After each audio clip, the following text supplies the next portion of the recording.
जरा भीतर जाकर के देखा करो, थोड़ा वैज्ञानिक दृष्टिकोण रखो, जरा खोजी का चित्त रखो।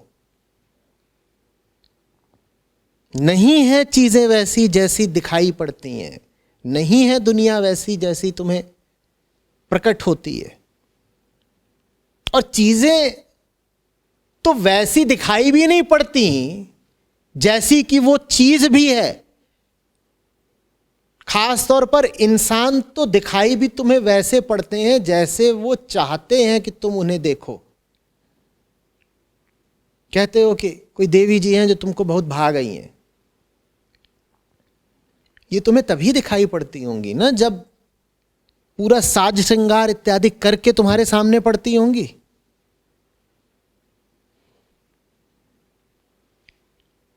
तो व्यक्तियों का भी हमने कभी प्राकृतिक रूप भी कहां देखा, उनका भी हम वही रूप देखते हैं जो वो हमें दिखाना चाहते हैं। ठीक, खास तौर पे अगर व्यक्ति युवा हो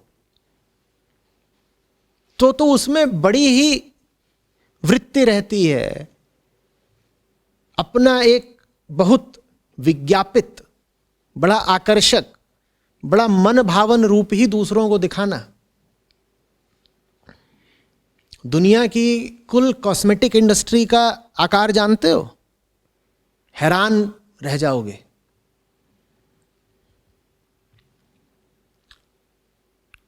कॉस्मेटिक्स इंडस्ट्री कितनी बड़ी है, पागल हो जाओगे ये जान के।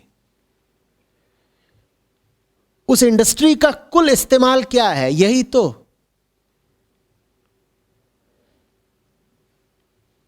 कि गामा पहलवान को और गामा बना दिया जाए ताकि टुइयां को वो और फूंक में उड़ा दे।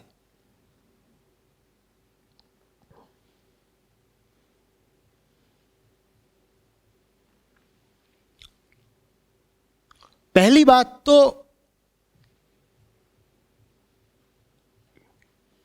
प्रकृति में भी सत्य होता नहीं, और दूसरी बात, जहां तक ये नर नारी के खेल का सवाल है, तुम्हें लोग अपने प्राकृतिक रूप में भी कभी दिखाई देते नहीं।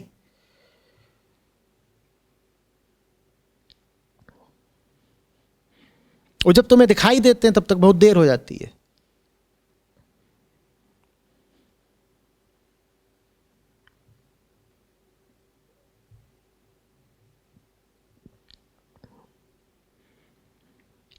जो लोग तुमको बहुत आकर्षक लगते हैं, एक बार को कल्पना करना वो तुम्हारे सामने बिना ग्रूमिंग के आ जाएं, तो तुम्हारे आकर्षण का क्या होगा? ग्रूमिंग समझते हो?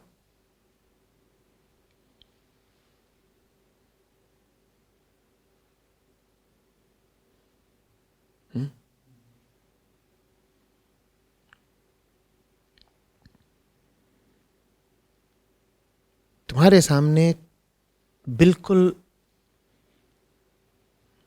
सावधानी के साथ झाड़ पोंछ करके एक नयनाभिराम छवि रख दी जाती है, जिसमें किसी भी ऐसी चीज के लिए जगह नहीं होती जो मन को और इंद्रियों को सुख न देती हो। वो सब बातें दबा दी जाती हैं, छुपा दी जाती हैं, प्रकट नहीं होने दी जाती।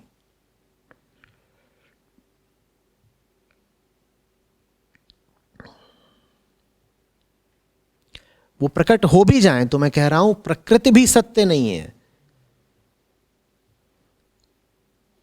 लेकिन यहां तो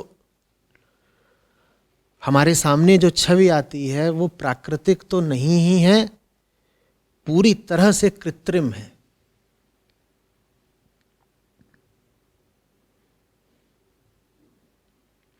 जब इन सब चीजों से थोड़ी दूरी बना पाओगे, जब अभी दिमाग पर जो माया जाल छाया हुआ है उससे थोड़ा हटकर देख पाओगे, तो तुम्हें साफ दिखाई देगा कि कोई भी इंसान इन सब बातों में कैसे फंसता है। पूरी प्रक्रिया साफ साफ दिखाई देगी, साफ दिखाई देगा, अच्छा इस कदम पर ऐसे होता है, फिर ऐसे होता है, फिर ऐसे होता है, फिर ऐसे, फिर ऐसे, जैसे पूरा एक एल्गोरिदम हो।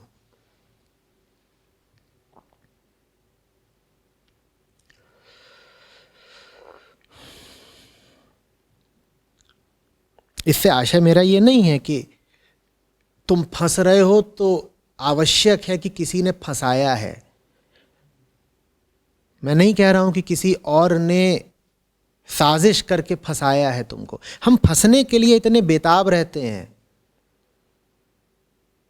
कि जहां जाल ना हो वहां हम खुद ही जाल बुन लेते हैं।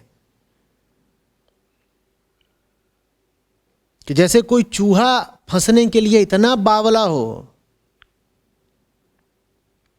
कि वो अपने लिए खुद ही चूहेदानी का निर्माण भी कर ले।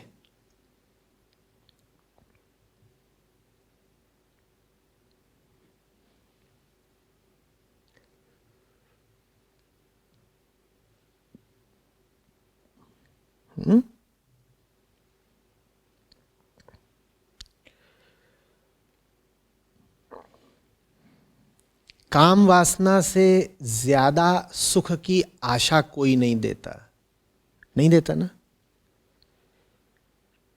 लेकिन इस बात पर कम लोग गौर करते हैं, जहां तुमको काम वासना के पूरे होने की उम्मीद हो और वहां वो पूरी ना हो रही हो, तो फिर जो फ्रस्ट्रेशन और हताशा उठती है वो बहुत बहुत तीव्र होती है। वो इतनी तीव्र होती है कि उसकी लहर में लोग हत्या तक कर जाते हैं। जिसको एक बार ये इच्छा और आशा पैदा हो गई कि उसकी वासना को पूर्ति मिलने जा रही है और फिर न पूरी हो, तो वो व्यक्ति खुद भी अवसाद में जा सकता है, खुद को भी नुकसान पहुंचा सकता है और दूसरे पर भी हमला करके उसे नुकसान पहुंचा सकता है। अब वो पागल हो जाता है, बिल्कुल अंधा। जैसे कुत्ते को हड्डी दिखा दी गई हो, या तो उसे हड्डी दिखाई ना जाती, पर अब उसको हड्डी दिखा दी, उसके नथनों में मांस की और खून की गंध पहुंच गई है। अब वो बौरा जाएगा, पागल हो जाएगा। कुत्ते को हड्डी सूंघा के फिर उससे तुमने अगर हड्डी छीनी तो बहुत काटेगा।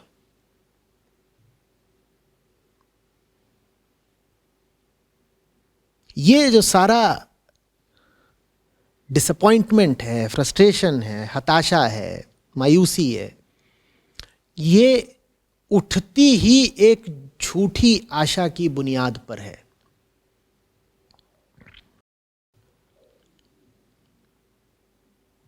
झूठी आशा बहुत तीव्र होती है।